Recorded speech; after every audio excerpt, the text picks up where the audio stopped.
Sunlight barely pierces the gloom of a living room, dust motes dancing in the weak light. Empty pizza boxes litter the floor, a testament to days spent in neglect. Amidst the disarray, a mannequin stands silently, a tie askew around its neck. Suddenly, the silence shatters as dog barks, its voice sharp and insistent. The talking fridge hums with a dark undercurrent, a silent warning in the kitchen's heart. Tai, adorned in gold chains, stares into the fridge's empty abyss, a sense of dread washing over him. Tai stands near the fridge, exhaustion etched on his face. A quiet hum emanates from the fridge. Tai, hydrate. Your aura is crunchy. Tai's frustration explodes as he slams the fridge door. I'm crispy, not crunchy. In her bedroom, Claire begins her yoga routine, her movements precise and focused. In an unknown location, Claire stands firm, radiating a no-nonsense attitude.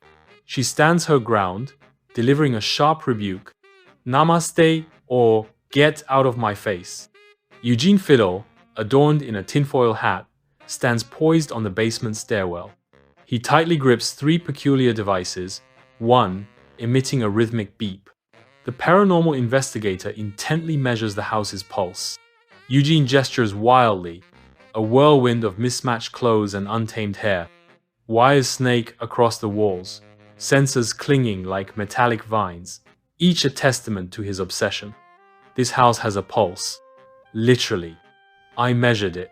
His eyes gleam with fervent belief. Don't trust the Wi-Fi. He leans forward conspiratorially.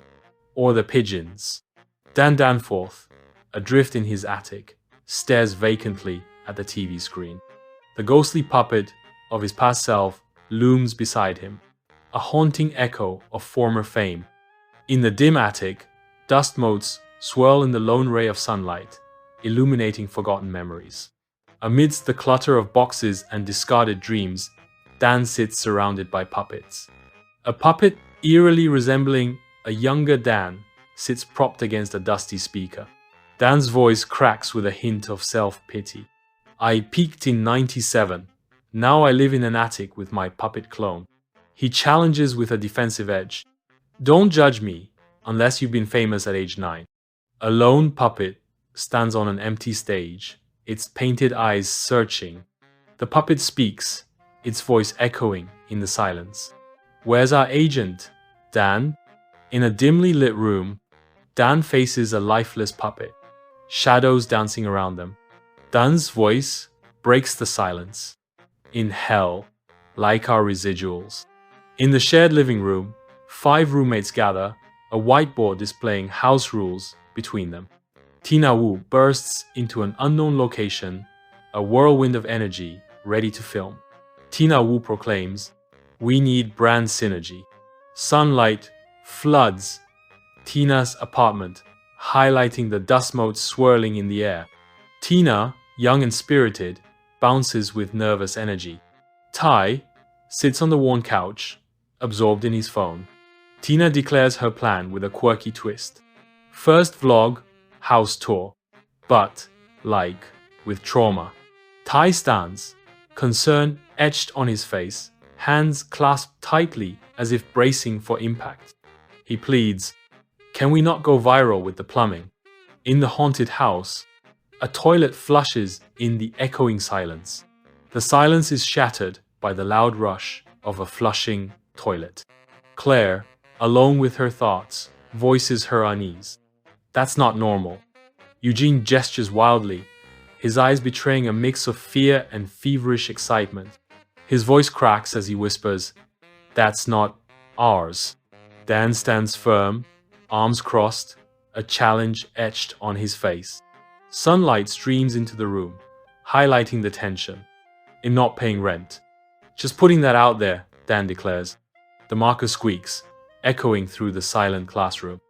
The house groans under an unseen force, its walls trembling violently. A wave of paralyzing terror sweeps through the room, freezing everyone in their tracks. Tina's breath hitches as her eyes dart around the room, seeking an escape from the unseen. Claire gasps, her hand flying to her mouth as she stares into the darkness. Eugene's eyes bulge as a blood-curdling scream pierces the silence from the basement. Dan flinches, his body recoiling from the sound, as the scream echoes through the house.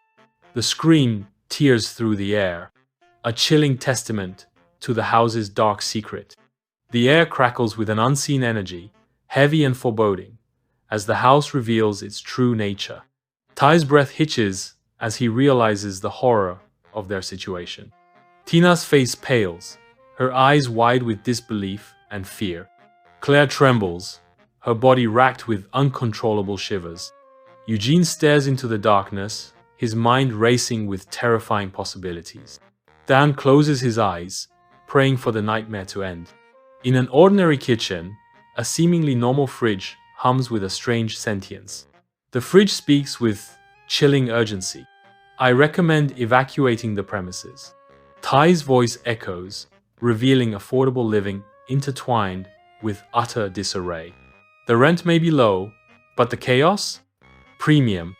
Darkness descends, signaling the end.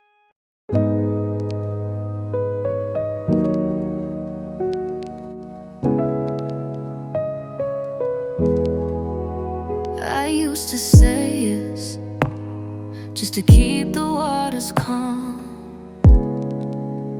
but I drowned in my own silence till I